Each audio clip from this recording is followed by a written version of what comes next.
Olá, nós estamos começando o Jeito de Vencer. Nós estamos fazendo uma série onde estamos falando sobre empreendedorismo. No nosso primeiro podcast, nós falamos sobre desenvolvimento pessoal. Hoje nós vamos falar sobre habilidades de liderança. Gabriel está aqui comigo.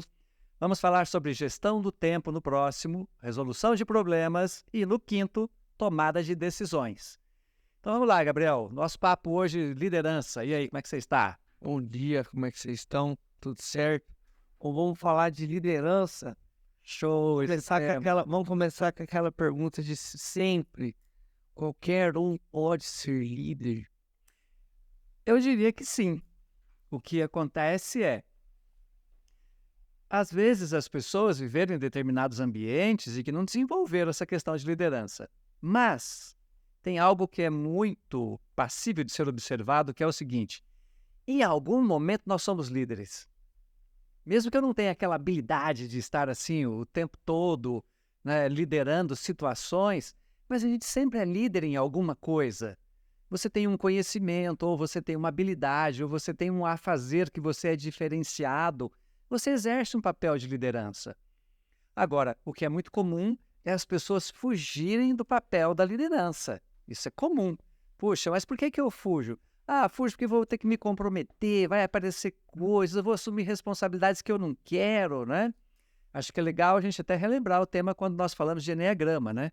É muito comum, por exemplo, quando às vezes estou fazendo teste de eneagrama, trabalhando em alguma empresa, a gente observar alguns números do eneagrama que fogem de liderança, que não querem estar no processo de liderança. Pessoas que às vezes até rejeitam uma promoção para não poder exercer um papel que vai colocá-la em evidência. Então, acho que esses são alguns desafios que tem. Mas eu diria que todo mundo tem habilidade, todo mundo tem capacidade. Basta que você queira desenvolver essa habilidade, que você queira investir nessa habilidade e nessa capacidade. Eu acho que aqui está a resposta para essa questão. Mas, por exemplo, você citou o Eneagrama. Quais são os números que você identifica que não tem essa vontade? Segue um padrão de comportamento? Olha, o que eu percebo é assim, olha, principalmente o número 6, ele foge muito do processo de liderança. E ele foge por quê? Porque ele tem uma personalidade de precaução. Eles são muito precavidos. Por serem muito precavidos, eles gostam muito de estar atrás de alguém que faz e eles pensam. Mas isso não quer dizer que eles também não podem ser líderes. Eles são líderes e desenvolvem habilidade de liderança. Mas eles precisam enfrentar um medo interno que eles têm para poder vencer essa condição. Ah, você tem o número 7, né? O 7 é o festeiro, é o alegre, né? Ele tem dificuldade também. Mas aonde está baseada a dificuldade dele? A dificuldade dele é o seguinte: para ele, eu sou igual a todos. Se ele está abaixo, ele abraça o líder e fala assim: nós somos tudo irmão. Né? Se ele é o líder, ele abraça a galera e fala: nós também somos tudo irmão. Ele quer estar muito no sentido da igualdade. Né? Só que nós temos que diferenciar, ou seja, igualdade de amizade, de contato, de relacionamento é uma coisa. Mas quando eu preciso exercer um papel para buscar um resultado, eu preciso ter uma habilidade de transmitir aos outros as necessidades que eu tenho, o que eu preciso alcançar, as metas que a minha empresa tem, os resultados que eu quero alcançar, e aí eu preciso superar alguns desafios. Mas, por outro lado, nós podemos dizer também o seguinte, né? Todos os números têm dificuldade. Todos. Se você pegar o número 1, é o perfeccionista, né? E ele, na perfeição dele, qual é a dificuldade dele para liderar? É que ele quer que todo mundo seja perfeito igual a ele. Aí vai vir dificuldade, tá? Você pega o número 2 é muito amoroso, é muito prestativo, e ele tem uma dificuldade de dizer não para as pessoas, ele tem que melhorar essa habilidade. Se você pega o 3 pode ser o pecado dele, pode ser o excesso, porque ele quer resultado a qualquer custo, ele quer meta, ele quer buscar aquilo que é possível e o impossível. E aí os liderados dele têm dificuldade em ajudá-lo nessa condição. E assim vai. Para todos os números vão encontrar algumas dificuldades para se poder se buscar. Né? Se você pegar o 4, o 4 é o dia que ele está mergulhado na melancolia, porque tem dia que ele está melancólico, que ele não está legal. E aí a turma que está ao lado dele esperando as ordens, esperando o resultado, nossa, mas será que ele vai? Será que ele não vai? Aí você tem o número 5. Qual é a dificuldade do 5? A dificuldade do 5 tá, eu preciso falar, eu tenho que comunicar. Porque ele tem tudo na mente dele, o cérebro está a 1000 por hora, o projeto está montado, mas ele não fala. e ele tem dificuldade de falar, então ele só fala quando questionado. Então ele precisa estar pronto para se abrir, para colocar essa condição para os seus liderados. O 6 nós já falamos que é o precavido, né? Então, por precaução, ele evita dar passos, né? E ele, por quê? Para não correr risco, então ele toma muito cuidado com isso. O 7 que já colocamos, que é aquilo que puxa a nossa vida é alegre, nós nascemos para ser feliz, ele tem dificuldade de ser comandado e tem dificuldade de liderar. E aí você tem o 8, que são líderes natos, nascem líder, mas se não desenvolverem a habilidade de relacionamento, passa a ser uma liderança muito pesada. E aí ele é sabotado pelos seus liderados. E você tem o 9, né? Cujo o 9, ele é um cara tranquilo, ele é uma serenidade e às vezes fica tardio no seu comando e nos seus processos. Então todos os números têm dificuldades, todos os números têm valores. Então basta que eu identifique qual é a minha dificuldade, identifique qual é o meu valor, ou seja, eu potencializo aquilo que eu tenho de bom e aí eu faço investimento para poder melhorar aquilo que eu não tenho legal e que eu preciso trabalhar em mim. Está aqui a chave do sucesso. Bom, hoje, olhando para o mercado, quais são algumas das habilidades que as empresas, que as instituições vêm buscando em um líder? Olha, o que acontece hoje e o mercado está cobrando é o seguinte: o mercado não procura pessoas com excelentes habilidades técnicas naquilo que ele vai fazer. O mercado procura pessoas com excelentes habilidades de mexer com pessoas.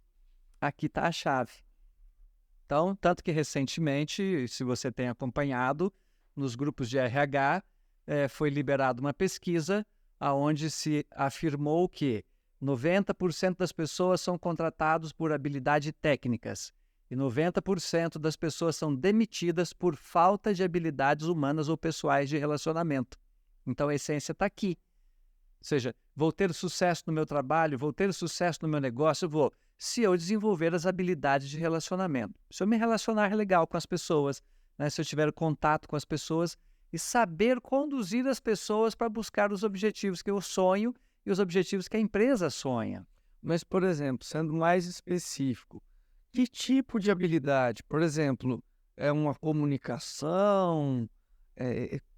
Ali nessas relações interpessoais, claro, a comunicação Essencial. é essencial, mas existe mais algum tipo de habilidade extra fora a comunicação? Podendo falar da comunicação também. Eu diria assim, de maneira muito simplória, que o líder de alta performance hoje, de grande resultado, é o líder que sabe fazer junto. É aquele que eu estou junto. Eu sou equipe. Eu estou com vocês. Tá? Não é aquele do pedestal, sabe? Aquele que senta no trono e faz os comandos e manda as ordens. Não. O líder que a gente observa, que é o líder que traz grandes resultados, é aquele eu estou com você. Nós estamos juntos, nós somos equipe, né? Estamos participando, estamos fazendo em conjunto. E às vezes é até aquele que de repente coloca a mão na massa, tá? E vai pro pega junto com a turma, né? Que está junto. Então vamos imaginar que você abre um pequeno negócio, você tem uma pequena empresa, um negócio pequeno com 1, 2 funcionários, tá? E você vai trabalhar com essas pessoas como? Poxa, estamos juntos, vamos lá, vamos pegar, vamos valer. Hoje nós vamos abrir o nosso negócio, nós vamos fazer promoção, eu estou junto com vocês, né? Eu estou fazendo propaganda, eu estou fazendo barulho, eu estou abraçando meus clientes, né? Estou junto, tá? Ah, mas é um grande negócio. Pô, é um grande negócio, mas eu sou um líder acessível. É aqueles que as pessoas podem estar comigo, que elas podem se encontrar comigo, que nós podemos estar juntos, que podemos fazer juntos, que podemos trabalhar juntos. E aí as pessoas podem me acessar, elas podem conversar comigo, eu estou junto com elas, tá? Há um processo de conexão. Ou seja, reduzindo simploriamente, é aquela pessoa que está aberta para ter contato e ter relação com os outros. Aqui está a riqueza da liderança. Não é aquele líder que, digamos assim, viver como chefe, né? Inacessível, não consegue chegar nele. Às vezes para passar uma ideia ou falar sobre o projeto mesmo. Estamos desenvolvendo um projeto, mas não consigo falar com o líder sobre uma ideia, sobre um caminho e por aí vai. Eu diria que o risco que está por trás disso, não sei se vou usar até uma palavra que é um pouco pesada, mas para mim é um negócio chamado arrogância. E o que é essa arrogância? É quando eu começo a achar que só eu tenho as ideias, só eu tenho o pensamento e só eu tenho o entendimento. E aí eu começo a me fechar às ideias das pessoas que estão ao meu redor. Tá? E a riqueza está: escute a todos, filtre as escutas, pense nelas e construa ideias novas. Aqui está a riqueza. Agora, quando você tem um papel de liderança daquele que você assume uma posição da qual só você pensa, só você raciocina e você transmite conhecimento, isso não é papel de liderança, isso é uma condução, mas não é um líder que está numa alta performance. O líder, normalmente, ele não é o cara que tem a ideia para tudo, mas ele é o cara que sabe ouvir todo mundo, que sabe colocar todo mundo na mesa, discutir ideias, ouvir coisas e fazer coisas. E, normalmente, as grandes ideias vêm de quem você menos espera. Que são aquelas pessoas que estão observando o processo, estão vendo as coisas acontecer, mas nunca ninguém perguntou, nunca ninguém falou nada e nem disse para ela que ela deveria ou que ela teria direito de falar sobre. Aí ela tem informações e quando você abre espaço para isso, aí fluem ideias que não tem mais limite. Tem algumas ferramentas, né?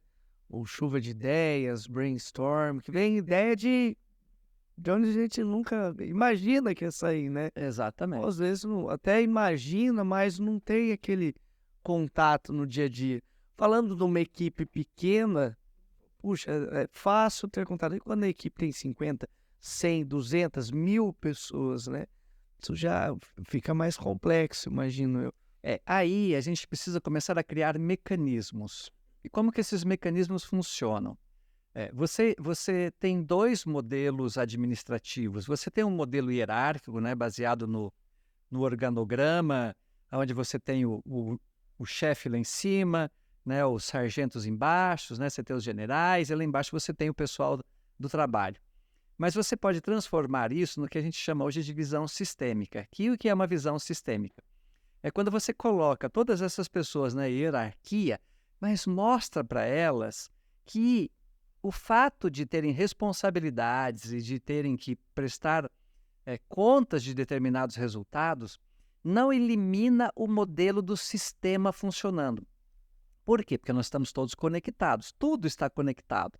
Então, quando você tem líderes abertos, que sabem acolher pessoas, receber pessoas, conversar com pessoas, e você vai transmitindo isso para a cadeia da hierarquia, quando você tem os que estão abaixo de você, imagine que você esteja no grau máximo e você tem 10 abaixo de você e você senta com eles na mesa, eles vão transmitir para você toda a riqueza que veio de baixo. E é claro que tudo isso passa por uma construção aonde as pessoas, para viverem no modelo sistêmico, eles têm que aprender a viver na relação do ganha-ganha e não a relação do ganha-perde. Que é muito comum você ver pessoas vivendo a relação do ganha-perde, ou seja, eu ganho alguma coisa, você perde algo. Ganha-ganha não, você dá uma ideia, você ganha, eu ganho, nós ganhamos, todo mundo ganha, e aí o processo se instala. Essa é a visão sistêmica, né? Exatamente, essa é a visão sistêmica. E o que, às vezes, algumas pessoas acham que ter visão sistêmica leva a destruir o respeito pela hierarquia. Não, não é nada disso que nós estamos falando. Nós estamos falando de hierarquia. Nós estamos falando de modelos mentais. Então, é quando eu tenho um modelo mental sistêmico, é quando eu tenho a percepção e a clareza de que tudo está absolutamente conectado. E é essa conexão que faz que, se eu startar essa conexão, me faz ser um bom líder e me faz fazer com que as coisas entrem em busca do resultado do empreendedor, que é aquele que é a chave do nosso tema. Que todo empreendedor quer buscar o quê? Resultado, quer ganhar dinheiro. Eu vejo que há uma confusão mesmo, quando a gente fala de visão sistêmica, pensar, puxa, não, como tudo está integrado, quer dizer que o cara que é o chefe, é o líder, ele é a mesma coisa que o outro, que o colaborador que está no chão de fábrica. Acho que o meu ver é que um não vive sem o outro, né? Exatamente. Um não dá para viver sem o outro e tem mais um detalhe que é importante, tá? Quando eu aprendo e sei que o outro faz parte do sistema. Então, é como se eu chegasse numa empresa e soubesse, tivesse a clareza que do menor cargo que existe dentro da empresa, que ele fica lá escondido no fundo, que ninguém percebe, que ninguém vê, que ninguém nem sabe quem é, ao diretor da empresa, todos estão conectados de uma forma ou de outra. Existem responsabilidades diferentes? Existem, né? Um tem que pagar a conta, outro tem que assinar, o outro tem que pensar em investimento, tem que pensar em grandes coisas a serem feitas, e o outro, às vezes, não tem que pensar em tanta coisa, né? E aí existe variação de salários e tudo mais. Mas aí a riqueza está. Não, eu sei que tudo está absolutamente conectado. E como tudo está conectado, existe informação fluindo pelo todo. E a informação fluindo pelo todo, este é o grande papel de um líder sistêmico. É quando ele faz a informação fluir pelo todo. Ou seja, o líder tem um sonho. Se ele tem um sonho, ele precisa compartilhar o sonho. E quando ele compartilha o seu sonho, ele cria, né, o que a gente já ouve falar há muitos anos, né, que é a comunidade da visão. Ou seja, eu transmito a minha visão para o sistema dilui essa informação por toda a minha rede e aí eu tenho uma comunidade da visão. Logo, nós temos uma empresa do qual a missão, visão, valores está diluída no pensamento de todo mundo e está todo mundo buscando a mesma coisa, buscando o mesmo desejo, com a mesma vontade, com as mesmas intenções. Tá? Essa é a riqueza da liderança sistêmica. E acho que dentro da visão sistêmica, não aquela visão de pirâmide, né? Do sistema integrado, organismo vivo, acho que a qualidade, é uma pergunta, creio, mas perguntando a sua opinião, a qualidade de vida do colaborador é melhor, não é? Eu diria que ela é imensamente melhor, né? Porque o que acontece? As pessoas que mudam o seu modelo mental de um modelo linear para um modelo sistêmico, elas começam a desenvolver algumas coisas que são necessárias. Primeiro, eu preciso ter entendimento de que a rede é mais poderosa. Segundo, eu preciso ter clareza e certeza de que eu não preciso ter arrogância, que eu não preciso ter vaidade, que eu não preciso ter medo de perder poder, tá? Então começa a trabalhar com o ser de uma forma mais totalitária. Então trabalha emoções, trabalha sentimentos, e eu vou ficando uma pessoa muito mais livre. Mas isso não quer dizer que não tenha problema. Problemas sempre vão existir, dificuldades sempre vão existir. Mas quando tem uma dificuldade, ao invés de eu dizer assim, quem provocou a dificuldade, o líder diz assim, como vamos resolver essa dificuldade? Olha que mudança. Não tem mais acusação. Erramos, vamos resolver de que maneira? O que é que nós vamos fazer para resolver? Já no outro modelo, não. Quem errou? Pisa na cabeça de quem errou. Dá uma dura, né? Chama atenção, dá uma advertência. Tá? Esse modelo ele contempla um outro formato. Não quer dizer que num dia não vai chegar uma advertência, mas ele contempla um outro formato, que é um formato, tá, vamos trabalhar para resolver isso? Vamos. Você é parceiro? Você está junto? Tô. Vamos resolver? Vamos. Puxa, mas deu errado de novo. Puxa, vamos ver, tem solução? Tem solução. Então vamos outra vez, vamos buscar a solução para isso. Então é uma forma de pensar que é diferente. Essa é a grande sacada da liderança no modelo sistêmico. Recapitulando, voltando pensando no líder, acho que até o líder que consegue ter essa visão mais orgânica, mais, como é mesmo? Sistêmica da coisa, ele consegue, por essa falta da arrogância, por essa falta desse sentimento de poder, ele consegue delegar melhor as funções e orientações, né? Eu vejo que tem um comportamento de alguns líderes, chefes, né, que a gente fala, que não, eu pego, eu faço, não preciso que você faça, deixa que eu faço, essa dificuldade de delegar funções para outras pessoas, né? Olha, eu vou te dar um exemplo que acho que vai te ajudar a entender isso daí e quem está nos ouvindo vai sacar isso direitinho. Nós fazemos consultoria. Eu sou um consultor que trabalha com modelo sistêmico há mais de 20 anos. Então, o que eu faço? Eu chego numa empresa e, ao invés de eu ser um transmissor de conhecimento para a equipe, eu ajudo aquela equipe a descobrir os seus conhecimentos e a potencializar o seu conhecimento. Tá? Isso é sistêmico. Só que daí o que acontece? Geralmente quem paga olha para você e fala assim, cara, mas pô, ele está fazendo o óbvio. É, exatamente, é o óbvio. só que você contratou porque você não sabe fazer o óbvio. Você não está com a cabeça formada nesse modelo. E por que isso? Muito simples. Você coloca um comando para alguém realizar alguma coisa. Aí a pessoa não realiza. Você tem algumas providências quando ela não realiza. Primeiro, quer saber de uma coisa? Vou lá eu e faço.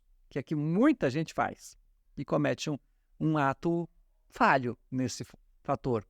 Outro comportamento. Vou lá, grito, brigo, fico bravo, né? Falo palavrões para fazer acontecer aquilo que eu quero. Tá? Visão sistêmica. Tá, ó. O que ocorreu que você não conseguiu fazer? Qual foi a dificuldade que você enfrentou que você não conseguiu fazer? Quais foram as barreiras que você teve que não te permitiu fazer? Olha como é que é diferente. O sistêmico, ele acessa o nível de pensamento do seu liderado. Então, não é um líder que fazedor, não é um líder que manda fazer, mas é um líder que constrói conhecimento. Aqui está a riqueza. Ajudar o outro a construir conhecimento. Mas eu vejo também que tem um lado, alguns líderes, que eles têm dificuldade em delegar a função, né? Ele tá lá esgotado, cheio e não consegue.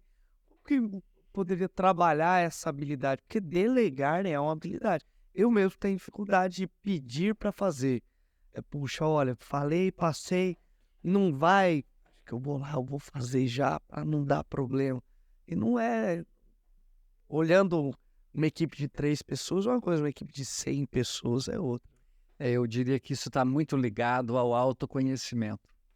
Qual é a grande dificuldade que nós temos hoje?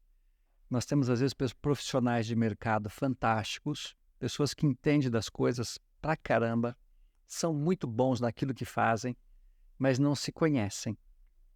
Quando eu não me conheço, eu tenho dificuldade de ser líder. Porque daí eu tenho dificuldade de saber como é que são as minhas reações diante das coisas, eu tenho dificuldade de saber como é que eu reajo diante de um comportamento A, B ou C de um colaborador. Então, o autoconhecimento, ele é essencial. Por isso, quando a gente fala aqui em eneagrama, em outros métodos, nós estamos dizendo o seguinte: eu preciso saber quem eu sou, eu preciso saber como eu funciono, eu preciso saber qual é o meu mecanismo interno na hora que eu estou tomando decisões ou na hora que eu estou fazendo as coisas. Então, o que eu poderia dizer é o seguinte: sem autoconhecimento, não vai acontecer um processo de liderança. Você diria que para um líder conhecer o estudo do eneagrama é essencial? Eu diria que é essencial ele conhecer qualquer metodologia que o levaria a se perceber melhor. Então, eneagrama, uma ferramenta. Eu posso fazer um processo terapêutico? Outra ferramenta. Eu posso fazer um teste DISC, por exemplo, tem aquele teste lá do tubarão, né? Golfinho, tá? Outro. E tem N testes por aí que nos ajudam. Só que o que acontece? Normalmente, quando você termina, seja lá qualquer teste desse, ou até mesmo o teu teste de eneagrama, finaliza dizendo qual é o seu modelo, qual é o seu formato, né, a forma que você criou no seu padrão mental, e o teste diz para você que você tem forças e que você tem fraquezas. Só que daí as pessoas são muito habituadas a olhar para as forças, mas esquecer as fraquezas. Ou também corre o risco de olhar demais para as fraquezas e esquecer que tem força que pode ser trabalhadas. Só que o maior problema do desenvolvimento pessoal está ligado à negação. É quando eu nego. Mas não é desse jeito. Não é bem assim. Tá? Não é assim que funciona. Eu não sou isso. E aí pode-se usar até a janela de Johari, né? Que são as áreas cegas, área livre, área oculta, né? Que são aquelas áreas que todo mundo conhece, as áreas que as pessoas conhecem e eu não conheço, são as áreas que eu conheço e eles não conhecem, e são as áreas que nem eu conheço e nem ninguém conhece. Que daí vem aquelas coisas que são mais profundas, né, do nosso interior. Por isso que daí entra muito ter abertura para feedback, para receber retorno das pessoas. Tá? A pessoa vir te dar um retorno e você acolher. E às vezes os retornos podem ser legais, mas tem retorno que pode ser muito dolorido e que dói muito. E que nem todo mundo desenvolveu essa habilidade de estar apto a receber um retorno. Agora, se você quer crescer na vida, Se você realmente quer ir para um outro patamar na vida, aprenda a receber retorno. E quanto mais doído ele for, melhor ele vai ser para o teu crescimento. Então, pensando na formação de um bom líder, claro, da perspectiva que um líder que traz resultado, que a equipe tá bem, não só tá trazendo resultado, mas a equipe tá moída. Não, a equipe tá legal, tá se sentindo bem. Conhecer o autoconhecimento e o conhecimento, conhecer, digamos assim, sobre o comportamento humano é importantíssimo. E por que isso é importante? Que primeiro, eu preciso me conhecer, quando eu me conheço, eu me respeito. Eu descubro meus limites, eu descubro as minhas dificuldades, eu descubro as minhas fraquezas, descubro as minhas forças. Mas eu também preciso conhecer pessoas. E eu preciso saber que pessoas não vivem a todo vapor a vida inteira. Nós temos ciclos. Tem hora que o corpo cansa, o corpo precisa descansar, tá? E aí tem hora que eu perco a motivação, tem hora que diminui o meu nível de interesse, e eu tenho que aprender a perceber isso nas pessoas. Porque, afinal de contas, o meu papel como líder é ajudar as pessoas a atingirem o seu pleno potencial. Mas elas vão atingir o seu pleno potencial às 8 horas de trabalho? Dificilmente. A gente tem ciclos. A gente tem experiências, por exemplo, quem tem uma loja, preste atenção nisso, que isso é muito comum, que é, qual é o ciclo de baixa na hora de receber clientes? Existem basicamente 3 ciclos: a hora que abre, a hora do almoço e a hora de fechar. É como se a energia estivesse em baixa e começa a crescer a hora que eu estou abrindo o negócio. Chega a hora do almoço, vai caindo. E chega a final, o cara vê você atravessando a esquina, ele já baixa a porta do negócio dele para você não chegar lá, porque ele não aguenta mais. Olha como é que você tem esses ciclos de baixa. E aí o papel do líder é, como é que eu vou trabalhar com essas pessoas nesses momentos de baixa? Como é que eu vou ajudá-las? E aí ele tem que ter percepção para poder entender que nós somos assim. Que nós não somos uma máquina que colocou combustível e funcionamos a todo vapor o dia inteiro, até uma peça quebrar. Não é isso. Nós somos emoção, né? Nós temos coisas por dentro de nós vivendo o tempo todo, nossa mente está funcionando o tempo todo. E a grande riqueza do líder é saber perceber isso. Primeiro perceber em si próprio e depois perceber nas pessoas com quem ele está liderando. Tá, e como que eu posso, como líder, pensando como líder, como que eu posso manter a minha equipe motivada? Mesmo nessas baixas de adrenalina, de endorfina, como que eu posso manter a minha equipe motivada? Eu acho que a primeira coisa que a gente tem que ter em mente é, primeiro, não é possível manter uma equipe em alto nível o tempo todo. Porque se eu manter uma equipe em alto nível o tempo todo, uma hora alguma coisa não suporta dentro do sistema, tá?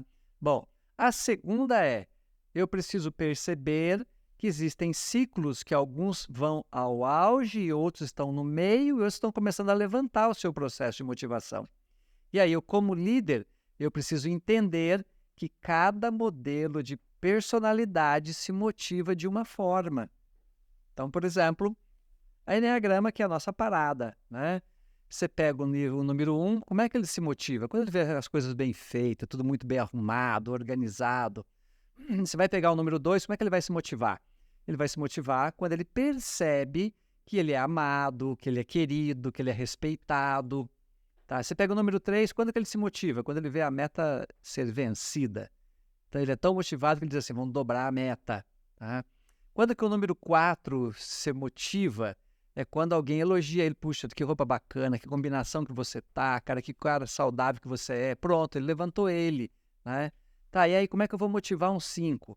Vou motivar o 5 quando eu pergunto para ele e ele consegue colocar para fora as coisas ricas que ele tem dentro da sua mente e que ninguém está sabendo explorar. Ele vai ficar altamente motivado quando ele for escutado integralmente e com respeito.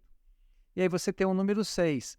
Se você oferecer segurança para ele, ele sentir que o ambiente é seguro, está resolvido. A motivação dele vai a 1000, ele está lá em cima. O 7 é aquele que vai dizer para ele, cara, ao final vai ter um happy hour. Pô, meu, é só alegria. Nossa, eu nasci para ser feliz. Né? O 8 Como é que você vai motivar ele? Quando ele perceber que é tudo muito rápido, que as coisas são ágeis, né? E que vai ter retorno, que eu tenho um retorno. E como é que você vai motivar um 9? O 9 ele se sente altamente motivado quando ele percebe que o ambiente é de paz e de serenidade. Tudo que ele não gosta é de barulho, de estresse. Então, por isso que conhecer a si mesmo e conhecer as pessoas é essencial para você ser um empreendedor de sucesso. Porque, afinal de contas, você não vai ser empreendedor sozinho. Você precisa de alguém para estar com você. Não dá para ser empreendedora só. A não ser que você tenha um negócio de uma pessoa só, que isso é muito raro. Bom, e até falando do autoconhecimento, acho que é importantíssimo na hora de lidar com situações conflituosas também, né? Eu preciso entender por que estou sentindo isso e por que o outro tá. Por que ele está se sentindo assim? Por que ele está se expressando assim? O que é que está acontecendo individualmente na equipe, né? Eu uso pessoalmente uma técnica que eu considero infalível para poder entender os meus próprios sentimentos. Então, por exemplo, aconteceu uma situação e eu fiquei com raiva. Aí eu me pergunto, por que fiquei com raiva? Ah, porque a pessoa falou isso, isso, isso, tá? Quando uma pessoa me fala isso, isso, por que eu fico com raiva? Ah, porque isso mexe, tá? Por que isso mexe comigo? Ou seja, vocês têm que sempre ir fazendo a próxima pergunta. Vai chegar um momento que você vai chegar na essência. Você fala, puxa, entendi. Então é por isso. Exatamente. Então, ou seja, eu preciso aprender a me questionar do porquê de determinadas emoções. Por que eu estou me sentindo assim? O que é que provocou isso? E eu tenho que ir aprofundando a pergunta. E às vezes tem pessoas que não conseguem aprofundar a pergunta. Aí está o motivo. Por quê? Porque às vezes por trás tem uma dor. Precisa ser ressignificada, precisa ser trabalhada. Às vezes por trás tem um sentimento de frustração, tem uma perda. Pode existir várias situações, ou seja, nós somos assim, insondáveis de tantas memórias, de tantas emoções que nós temos guardadas e que promovem hoje o jeito que nós somos e o jeito que nós vivemos. Para fechar com chave de ouro,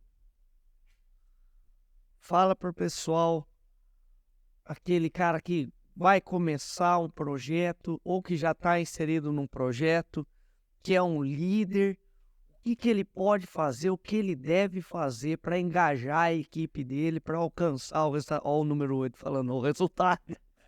O que ele pode fazer? O que ele deve fazer? Dá uma dica de ouro para a turma. Eu diria que a dica de ouro é a seguinte: primeiro, o teu sonho tem que estar concreto. Você tem que saber o que você está sonhando, o que você quer e aonde você quer chegar. Quando você sabe isso, aí você começa a engajar outras pessoas no projeto com você. Aí você leva pessoas com você. Agora, quando você vai comunicar um sonho e você não tem certeza, você está indeciso, você não sabe o que quer, aí de fato ele não é um projeto. Ele é apenas uma expectativa. Então leve as pessoas para o concreto. Se o concreto não está pronto, trabalhe com você primeiro para depois transmitir aquilo que você espera. Um abraço! Tchau, tchau, gente. Valeu, gente!